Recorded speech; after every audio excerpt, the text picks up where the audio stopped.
Stop telling me what you believe and tell me what you know.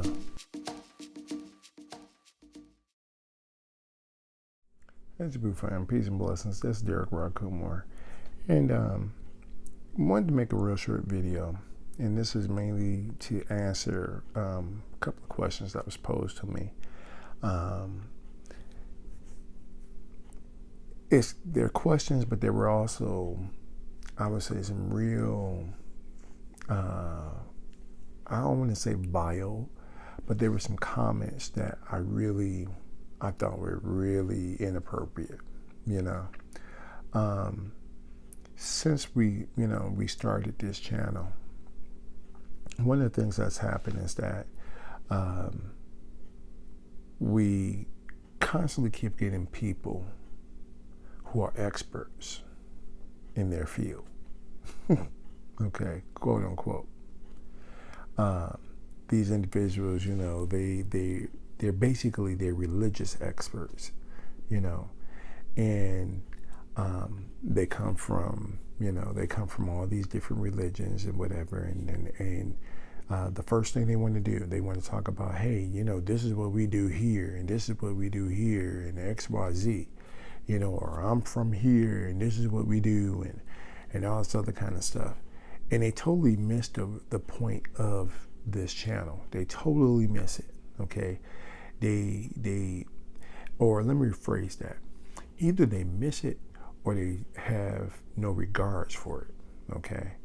And it's getting to the point that it's kind of like, okay, maybe we got to go ahead, we got to address it. That's really what it's getting to. We got to really address it. And that way, when these individuals next time, they go ahead and they start, shooting all this crap, basically, just go ahead and direct them to this video. And, encourage you to do the same thing. And that's the reason why we're going ahead and, like I said, made this video. Because for the most part, I'm tired of people basically, taking a dump. I hate to say that because that sounds just, it sounds gross, disrespectful, but it is, but that's really what they do. They basically, they're basically, for lack of a better word, they're dumping on our spirituality. Okay, they're dumping on our experience.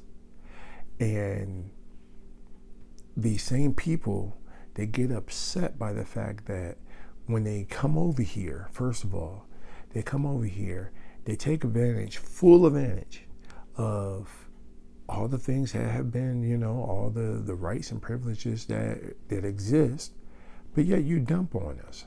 You're dumping on the people who went ahead and made it possible, okay? While at the same time talking about, oh, well, the reason why y'all don't have it is because you're lazy and because of this and because of that, and that's just not cool. It's not cool at all, especially considering the fact that, as I've mentioned before, we're into, for most part, most of us are into Pan-Africanism. Now, why is it that you're not? Why is it that you're not interested in it? Okay? Now, let me go ahead real quick. I'm going to go ahead and I'm going to run this down. A lot of times people go ahead and they come over here and they get to talking about how, well, we are from this, this religion, or I'm from this country, or whatever the case is, and this is how we do this, okay?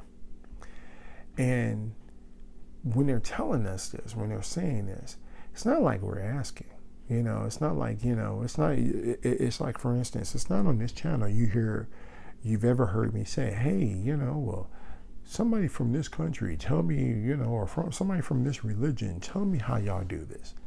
We don't do that, okay? Because that's not the purpose of the channel. Now, if you're sharing or anything and being respectful, sure, by all means, go ahead and share. I have no problem with that. It's all a learning experience.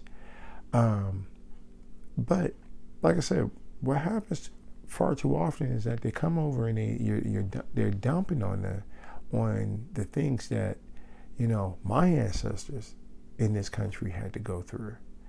And what these individuals don't understand, and it took me a long time to figure this out, but what they don't understand is that the reason why African religion did not survive in North America is because it was not going to survive, you know, or let me rephrase that. What's the term? It was obsolete. Okay, that's the reason why it didn't work. All right, the things that the ritual practices, the religion that evolved in Cuba, well, you know, from Nigeria, then going to Cuba, would not have survived in North America. It just wouldn't have. The variables were not the same. Okay, and that's something that is something a lot of people, they have a hard time coming to grips with.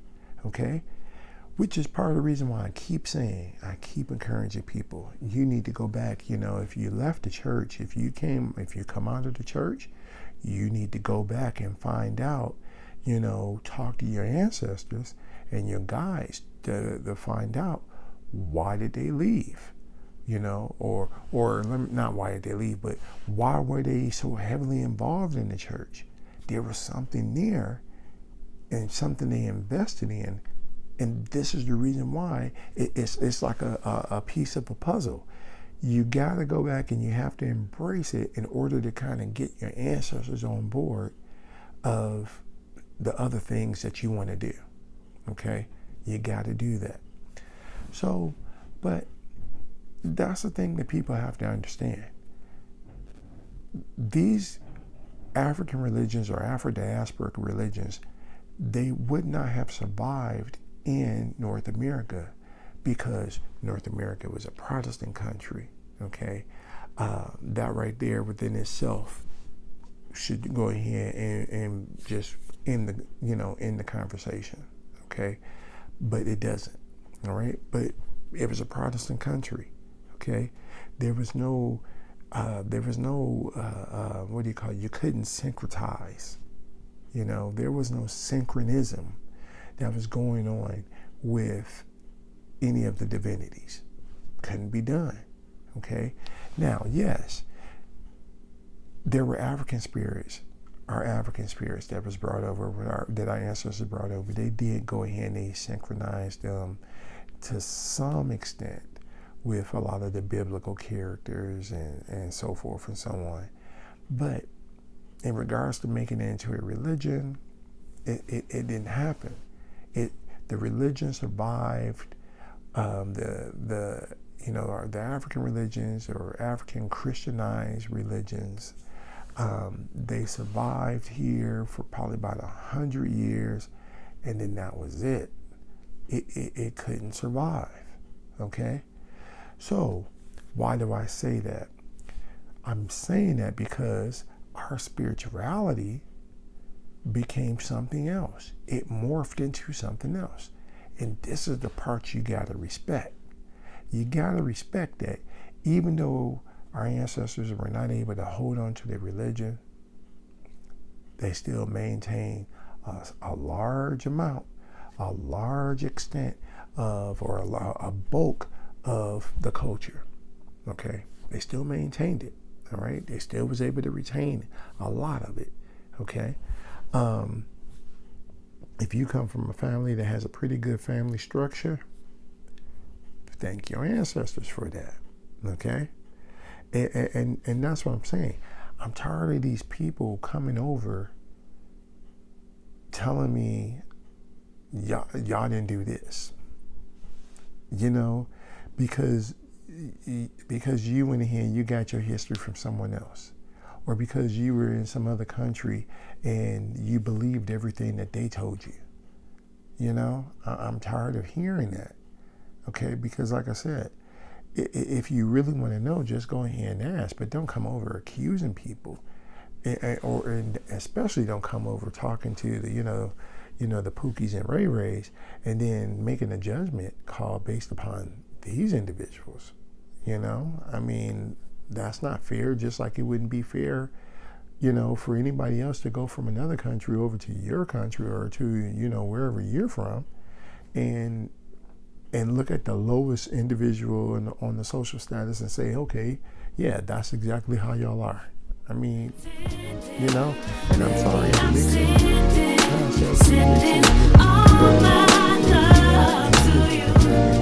Here she goes again. They kept blaming it, so that's the reason why I'm kind of coming at it this way.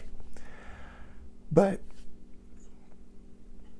the reason why we don't do things the way it was done in the Caribbean is because that's not what was viable. Okay, like I said, the religions, the Afro-diasporic religions, they just could not survive here in North America, and that's the reason why they faded.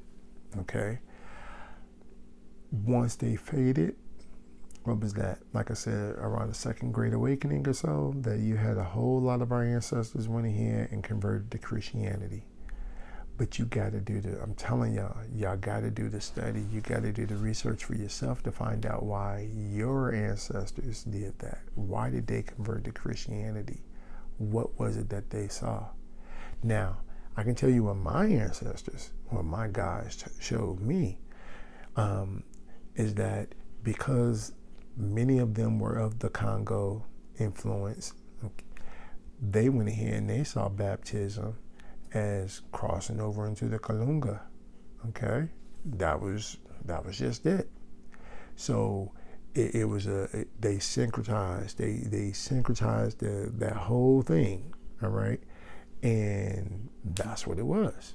Okay, so that's why after I went ahead and I made that realization, after it was brought to me like that this is the Kalunga. Oh, okay.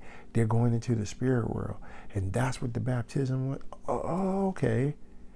Once I made that connection, that's why it was easy for me to go ahead and make this other connection or this other transition into the Maat cosmogram. Okay? Now, I'm not saying that's the case for you. I'm just saying that's what worked for me, and that's what helped me to understand this in order for me to make the transition. But it's also the reason why I take offense to anyone who tells me, well, what you're telling you or what you're saying is wrong. Based upon who? Based upon what someone taught you and based upon what you believe? Okay? Now, let me rephrase that. Our spirituality here in the United States, the way it evolved, it was a hodgepodge of everything. Okay? Now, and there's pros and cons to it. The cons to our spirituality evolving the way it did is that we don't have this long tradition, we don't have it's like one of the things I really, when I was able to visit and actually talk to people who were in, Lukumi or Palo, who were in, Santeria or Lukumi or Palo Mayambe, is that it had a community. And it was like you saw an individual walking down the street and it was like, okay, this individual, yes, that's a Babalao and, a high priest and people respected them. And people from all over respected this individual. Even if you weren't in the religion, even if you weren't involved in it, it was the fact that you was in the community. Everybody knew that this is what this individual does. And they respected him. Okay? And I thought that was like, man, I'm like, that's dope. And then, another thing, I remember talking to an actual Ifa priest. And one of the things that the Ifa priests would do, that they were I don't want to say good at, but that they had that knowledge of, is that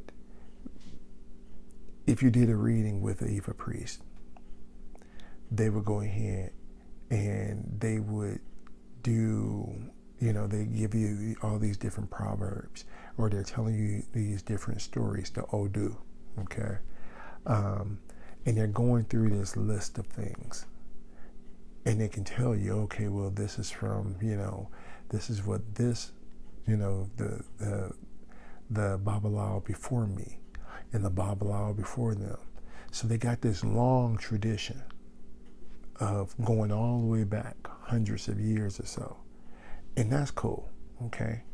And in our spirituality, African American, or, ADOS spirituality, we don't have that, okay?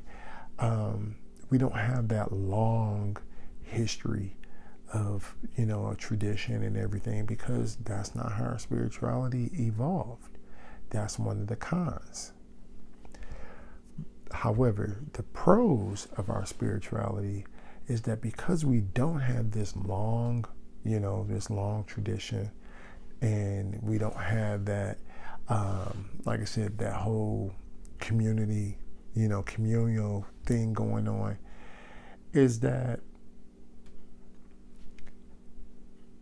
we're not tied to a tradition, okay? We're not tied to doing things a certain way, all right?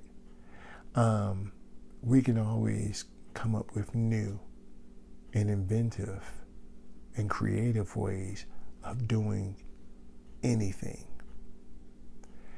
which is what has been done, which is our spirituality, which has also been the bulk of our culture. Okay? All right? Something that I'm hoping we realize and begin to go ahead and put some reins on it, so that we can have some trademark and copyrights, and people go ahead have to pay for that eventually. Okay? I digress. But that's how our spirituality evolved. So as a result, that's what our spirituality focuses on. Our spirituality is not built upon, this is what this individual did 20 years, 50 years, 100 years or so ago. Our spirituality is built upon, guess what? I did this the other day and it worked. Or I did this last week and it worked. I did this a couple of years ago and it worked. It's based upon results. And that's what we got to go ahead. We have to get people to understand and recognize, respect our stuff. Respect what we've done based upon our results. Don't be looking upon this based upon what somebody told you or based upon what you believe. Respect our stuff based upon our results, and that's it. If not, then go somewhere. I hate to put it like that, and I don't want to, and I'm not trying to be, offensive or defensive, I should say. But I'm just saying, that's the attitude that we have to start taking. Because if not, these people will go ahead and they would tell us, try to sell us their little thing about this is what we do and this is how we did things. And then the next thing you following them. And it's like, okay, well, how come none of your stuff ain't working? How come none of the things you're trying to manifest, how come it ain't working? And you don't realize the reason why it ain't working is because that ain't your ancestors. The way they do things, that's the way their ancestors set it up. It ain't way your ancestors or the way your ancestors have set things up. Okay? Your ancestors have set things up completely different. And that's how they work. And this is another thing I keep trying to stress of why it's important to have that rapport with your ancestors, why it's important to, have that rapport with your guides, how to know the difference, and again, working with both of them, okay? Working with both of them so that you can go ahead and you can move on and you can make some things happen, all right? So, like I said, I just wanted to go ahead and I just wanted to share that real quick. I know this sounded more like a rant. I was trying not to make it a rant, but try to make it a little bit more informative, so that you understand that our stuff is based upon, like I said, it's based upon results. Okay, it's not focused on it's not focused on what someone else did, back in the day and all that kind of stuff. It is truly a Maat based way of doing things. Okay, it deals with Maat. All right, and Maat. Okay, the divinity, the nature over balance, law, justice, and righteousness. Maat, she is the patron of scientists, okay, along with Jehuti, the patron of scientists, okay, and that's how our ancestors approach things. Things work based upon their understanding because they approached it from a scientific perspective, all right? Because unlike everywhere else, not saying that they're not going through issues and all that kind of stuff, but over here, we still fighting some stuff. We still fighting a lot of things. So we're still doing things by kind of like a trial and error type of thing. We're still doing things based upon a survival perspective, okay? So, like I said, hopefully that helps. If you got any questions, suggestions, or anything, feel free to drop me a line. Again, thanks for liking, sharing, and subscribing. Until next time, Hetepu, peace. No pretending, baby, I'm sending